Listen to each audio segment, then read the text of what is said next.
전도자의 삶 62가지 중에 5가지 기초지 계속 보고 있는데 그중에 5가지 기초 중에 4번째 전문교회에 대해서 알아보도록 하겠습니다. 전문교회에 대해서 알아보는데 제목은 재창조를 아는 사람들입니다. 재창조가 어떻게 우리에게 나타나야 되느냐. 사도행전 18장 1절에서 4절까지 보니까 브리스기라 아굴라 부부가 원래 로마에서 살고 있었는데 거기서 쫓겨서 고린도로 오게 됩니다. 근데 거기에 전도자 바울이 있었습니다. 두 사람이 만나서 전도 운동을 하게 됩니다. 자기들이 가지고 있었던 업이 있었는데 그 업을 가지고 전도 운동을 하고 그리고 그 업이 발전되고 또 축복받아서 로마서 16장 3절에서 4절까지 보니까 바울의 동역자가 되고 그리고 로마 복음화에 그리고 세계 복음화에 이름을 남기는 일까지 쓰임 받게 됩니다. 우리가 가진 직업이 업이 그냥 단순히 먹고 사는 걸로 그치는 게 아니고 세계 복음화의 선교 도구로 바뀌는 겁니다. 그게 재창조의 축복입니다. 그 재창조의 축복을 누리기 위해서 우리는 어떻게 인도를 받아야 될 것인가 오늘 말씀을 나눠봐야 되겠습니다. 저번 주에 우리는 반석에서 나온 물이라는 제목으로 말씀을 받았습니다. 출애굽기 17장의 말씀을 봤는데 하나님이 거기서 계신가 안 계신가 우리와 함께 계시느냐 안 계시느냐 또 싸우고 또 원상태로 돌아가서 이렇게 모세한테 이렇게 원망하고 또 모세는 당황해가지고 하나님한테 이렇게 다급히 말하고 거기에서 하나님은 답을 주시고 또 물을 반석에서 내게 하시고 그런 일들이 나타나게 됩니다. 근데 여기서 중요하게 볼 건 모세는 다른 선택을 했다는 겁니다. 우리가 많은 이스라엘 백성들이 선택을 어떻게 하냐면 자기 그냥 생각나는 대로 자기가 힘든 대로 그렇게 선택을 합니다. 힘이 드니까 자기가 가지고 있었던 원래 신앙은 다 잊어버려 버리고 믿음은 버려버리고 하나님을 원망하고 그리고 사람한테 자꾸만 정죄하고 사람한테 죄가를 돌립니다. 그런데 모세는 분명히 다른 선택을 했다고 그랬습니다. 저번 주에 제가 말씀을 쭉 이렇게 들으면서 보니까 이 부분이 제 마음속에 많이 다 부딪혀 왔습니다. 우리가 대부분 하나님을 잘 믿는다고 그러는데 하나님을 잘 믿으면서 그래, 두 번째 많이 하는 실수가 있습니다. 사람을 정죄합니다. 야, 너 왜 그렇게 하나님을 그렇게 못 믿어? 하나님 좀 잘 믿으면 되는데 왜 그렇게밖에 못해? 근데 모세는 하나님도 원망하지 않았고 하나님을 믿었고 그리고 사람도 정죄하지 않았습니다. 다른 선택을 한 거죠. 우리에게 늘 어떤 선택이 있어야 되느냐? 하나님을 믿고 사람을 정죄하지 않는 사람도 이해하는 사람도 포용하는 그런 선택이 우리에게 있어야 되겠습니다. 근데 그렇게 할 수 있었던 이유가 모세는 기도의 사람이었기 때문에 그렇습니다. 모세는 잘못을 탓하지 않았고 그리고 사람을 설득하려도 하지 않았잖아요. 그리고 눈에 보이는 것 가지고 싸움하려고 그렇게 하지 않았습니다. 자세히 보니까 모세는 그 앞서 이 광야길을 시작하기에 앞서 40년 동안 처갓집에서 살이를 할 때 자기의 방법이 아무것도 이렇게 효과가 없음을 철저하게 깨달았잖아요. 그래서 사람은 어쩔 수 없구나. 그리고 사람의 방법으로 사람이 설득되는 게 아니구나. 그걸 깨달은 거죠. 기도의 사람이었고 그리고 기도의 사람이었다는 말은 하나님만 의지해야 되고 하나님이 주신 힘으로 될 수 있다는 사실을 제대로 봤고 그리고 그렇게 할 수 있는 영적인 배경을 뭔가 본 사람입니다. 그래서 기도의 사람이라는 건 정말 문제가 왔을 때 위기가 왔을 때 다른 거 선택하지 않고 하나님이 원하시는 믿음의 선택 그리고 더 나아가서 사람을 살리는 선택을 하게 되어 있습니다. 여호와 니시로 결론을 맺으셨는데 여호와 니시는 여호와는 나의 깃발이라는 말이지 않습니까? 하나님 자녀는 분명히 여호와께서 우리에게 주신 깃발 제대로 들면 응답받게 되어 있고 축복받게 되어 있습니다. 하나님의 자녀는 여호와의 니시의 깃발을 든 자는 환경 문제 사람 탓할 필요도 없고 탓해지지도 않습니다. 왜냐하면 받은 축복이 너무 크니까요. 안 보이는 사단, 흑암, 저주와 싸워야 되지 눈에 보이는 세력과 싸우는 건 이미 우리가 다른 선택에서 벗어나 일반적으로 우리가 했던 육적인 선택, 인간적인 선택 계속하고 있다는 말입니다. 그래서 여러분 우리에게 반석에서 나온 물, 우리가 갈 때마다 우리가 어디 문제 닥쳤을 마다 하나님께서 함께 하셔서 우리가 가장 필요할 때 이렇게 물을 쏟아내셨던 것처럼 그런 쏟아지는 축복이 우리의 삶 속에 넘쳐나야 되겠습니다. 이런 축복이 계속 넘쳐나는 거를 한번 정리를 우리가 제대로 해야 됩니다. 이거를 성경적으로 어떻게 우리에게 지금 전도 운동으로 인도받게 하셨는가. 오늘 재창조라는 제목을 가지고 재창조로 아는 사람들이라는 제목을 가지고 전문교회에 대해서 좀 알아볼 건데요. 우리가 실제로 예수가 그리스도라는 답을 가지고 있어야지만 우리의 실제 모든 문제 끝나게 됩니다. 그 답을 가지고 있으면 우리가 있는 곳에 말씀운동, 전도운동, 복음운동 일어나게 되어 있습니다. 그걸 다락방이라고 그랬습니다. 그러면 이 답이 우리에게 오직으로 나타나게 되어 있고 전달되게 되어 있습니다. 그게 팀사역입니다. 이러면 자꾸만 발전이 돼서 우리의 삶 속에 이 오직의 답이 나타납니다. 실제로 사람을 만나면 그 사람을 불신자로 만났다면 불신자 속에서 제자 찾아낼 수 있고 그 제자를 정말 제자로 만들 수 있는 그런 시스템이 우리에게 생겨나게 돼 있습니다. 그걸 말하는 거 보고 미션홈이라고 그럽니다. 가정 예배, 가정에서 제자를 키운다 이제 그런 제목으로 설명을 하셨는데 중요한 건 이 한 사람을 만났을 때 우리가 계속 하고 있는 삶 오늘을 통해 전달이 돼가지고 이 사람이 제자가 되도록 만들어 주는 겁니다. 그러면 오늘 재창조 전문교회를 생각을 할 때 우리가 가지고 있는 업 있지 않습니까? 우리 직업 있지 않습니까? 그 직업이 대부분 어떤 도구냐면 그냥 살기 위한 도구입니다. 먹고 입고 자고 살기 위한 도구예요. 그러니까 우리 생존을 위한 도구밖에 안 돼요. 그러니까 열심히 돈 벌어가지고 열심히 쉽게 뭐 은행빚 갚다가 가는 인생이에요. 그 전 세계에서 직원들 임금이 제일 높은 나라가 어디냐면 샌프란시스코랍니다. 그 샌프란시스코입니까? 시애틀입니까? 잘 모르겠는데 샌프란시스코가 맞죠? 구글이 본사가 있는 데가 어디죠? 샌프란시스코. 내가 알기로는. 혹시 그 보시는 분들은 정정해 들으세요. 그 구글 본사하고 아마존 본사가 있는 데가 거긴데 그쪽 부근인데 거기에 그 사람들 받는 연봉이 억대 단위지요. 일반 IT 기술자들이. 근데 그 집값이요. 전 세계에서 제일 높답니다. 그러니까 월급 1,000만 원 벌면 500만 원 정도는 집값 이렇게 들어간대요. 그 정도 들어간대요.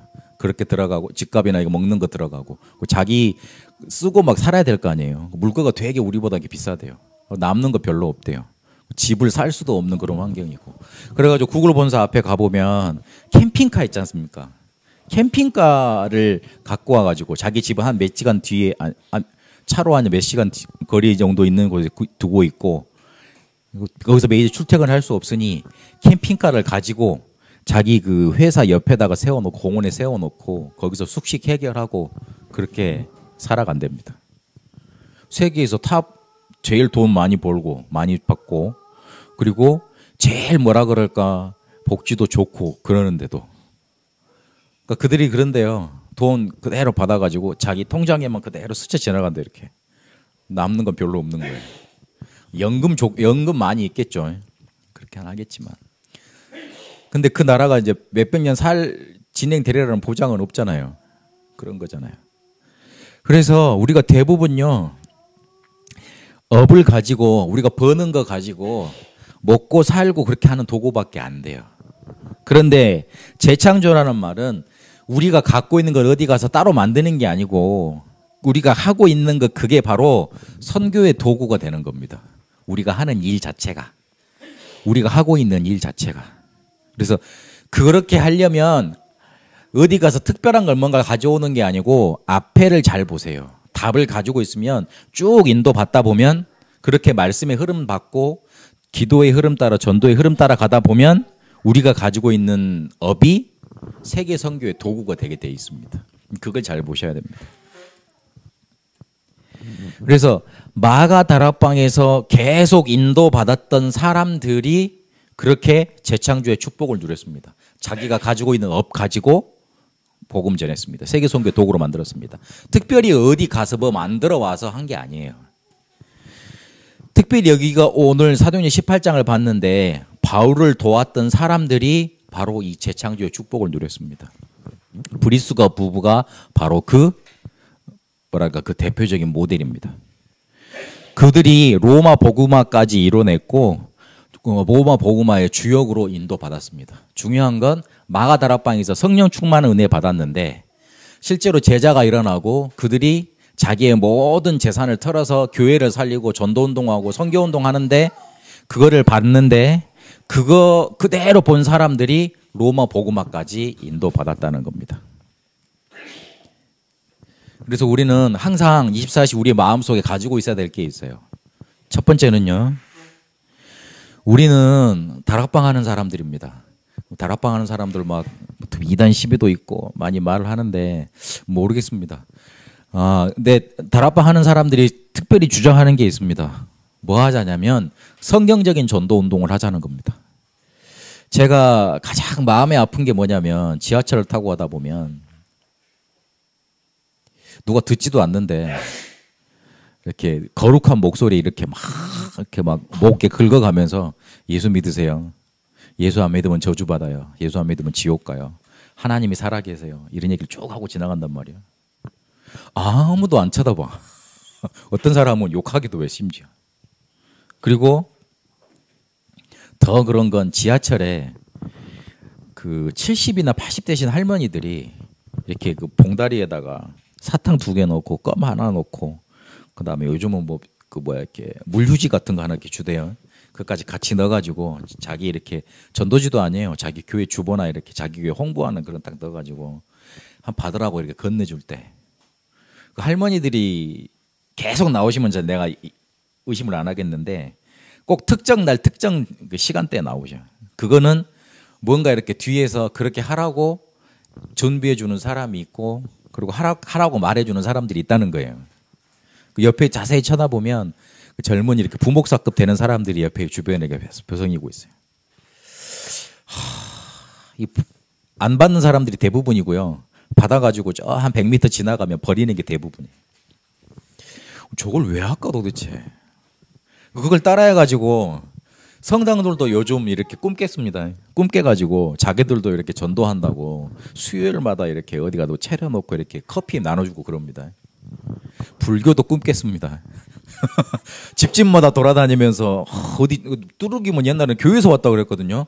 뚜르기면 뭐라 그러는 줄 압니까? 어디에 절에서 나왔는데 이럽니다. 나 참. 그 제일 목사 입장으로도 되게 제가 이렇게 마음이 안 좋아요. 왜 저러지? 그거 다 목사가 시킨 짓이거든요. 죄송합니다. 목사가 시킨 일이거든요.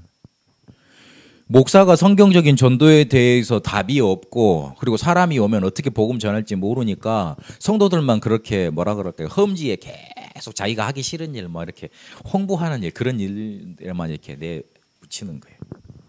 우리가 어디 번화가 가면은 이렇게 그 찌라시라고 그러죠. 전단지 주는 거하고 그거가 뭐 다를 바 뭐 있어요. 이 그래서 우리가 조금 성경에서 전도운동 찾아내서 그거 하자고 그러는데 그걸 이단이라고 그러면 우리 평생 이단 하겠습니다. 뭐. 그 1세대들 다 돌아가셔도 2세대에 이렇게 또 이렇게 막 전도운동 크게 하는 사람들 일어날 거거든요. 또 뭐 이렇게 이단 시비 붙겠죠. 왜 우리나라는 조금만 잘나면 다 이단 만들어 버리니까. 괜찮습니다. 그런데 우리는 뭐 해야 되냐면 성경적인 전도운동 해야 됩니다. 뭐 그거 하자고 우리가 그렇게 오해받으면서 지금 하고 있는 겁니다. 뭐 일이 안 되고 그걸 떠나서 이거 해야 되는 겁니다. 그래서 이게 바로 우리의 오직입니다. 성경적인 전도운동 해야 돼요. 그게 우리의 오직이에요. 그리고 그거 하면서 우리에게 하나님이 유일성의 축복으로 주신 게 있는데 그게 베트남 복음화예요. 237개 나라 중에 1억 명이라는 영혼이 살고 있는 나라가 베트남이에요. 거의 1,몇백 킬로, 1,300킬로가 넘는 긴 땅덩어리를 가지고 있는 나라. 그런데 기독교 복음화율이 1%가 안 되는 나라. 1억 명 중에 1%가 안 돼요. 그중에 우리 맨날 메시지 듣잖아요. 그 베트남 교회는 부흥되지도 않고 줄어들고 있어. 희한한 기현상을 맞고 있어요. 그거 하라고 우리에게 유일성의 축복으로 맡기신 거예요.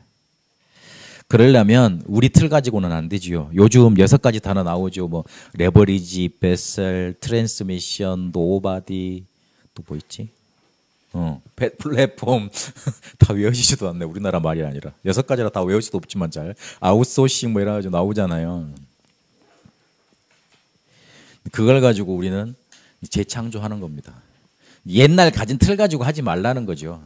하나님이 우리에게 주신 새 틀이 있으니까 넓히라는 거죠. 쉽게 말해서 그릇을 넓히라는 거죠. 우리가 늘 들어왔던 대로 해봐도 안 되네 그런 생각하지 말고 원래 다른 거 해도 안 될 인생이었잖아요. 근데 해봐도 안 되네 그런 소리 하지 말고 하나님이 주신 새 틀 가지고 인도받으라는 거죠. 그래서 항상 마음속에 두십시오. 성경적인 전도운동을 나는 한다. 그중에 나는 베트남 복음만 한다. 그러려면 하나님이 주신 새 틀로 날마다 새롭게 되는 인생으로 나는 인도받을 거다. 반석에서 나온 물 가지고 이스라엘 백성이 또 살아났습니다. 그중에 다른 선택하는 사람이 되시길 바랍니다. 그래서 우리에게 주신 재창조의 축복 아는 그런 전문기의 축복이 여러분 업속에 나타나시길 바랍니다. 살아계신 하나님 감사합니다. 우리에게 주신 재창조의 축복 가지고 하나님이 우리에게 맡기신 사명 감당할 수 있도록 인도하여 주옵소서. 반석에서 나온 물, 그 그리스도의 축복, 하나님 자녀의 축복 날마다 우리 속에 누려져 여호와 니시의 깃발을 놓치지 않고 흔들게 하여 주옵소서.